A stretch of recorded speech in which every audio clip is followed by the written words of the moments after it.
Subscribe to our channel by clicking the subscribe button. Click the bell button and enjoy the latest uploads from our channel. Question number 33.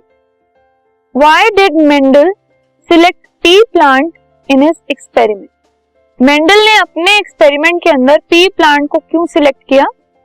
तो ही selected the P plant because P plant को select करने के reasons थे कि जो P plant है वो एक तो स्मॉल है, छोटा है साइज में, और उसको ग्रो करना आसान होता है. It is a bisexual flower. तो बाइसेक्सुअल फ्लावर मतलब उसको मेटिंग के लिए या ग्रो करने के लिए या फिर मल्टीप्लाई होने के लिए किसी और की जरूरत नहीं है. सेल्फ फर्टिलाइजिंग इन नेचर, अपने आप को फर्टिलाइज करके वो मल्टीप्लाई हो जाता है. तो उसको इंक्रीज करने के लिए नंबर में उसको किसी और चीज की जरूरत नहीं है, किसी और ऑर्गेनिज्म की या फिर किसी अपने काउंटर पार्ट की जरूरत नहीं है. वो अपने आप से फर्टिलाइज होकर मल्टीप्लाई हो सकता है.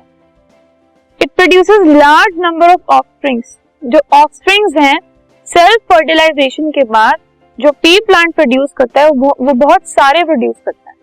तो इसीलिए उनको इंक्रीज करना in number it is very easy. Life cycle completes in only one season. इसको एक ही सीजन लगता है अपनी पूरी कंप्लीट लाइफ साइकिल को कंप्लीट करने के लिए. And it is available in many contrasting characters. बहुत सारे कॉन्ट्रास्टिंग कैरेक्टर्स में ये अवेलेबल है. तो इन रीजंस की वजह से मेंडल ने अपने एक्सपेरिमेंट के अंदर पी प्लांट को चूज किया.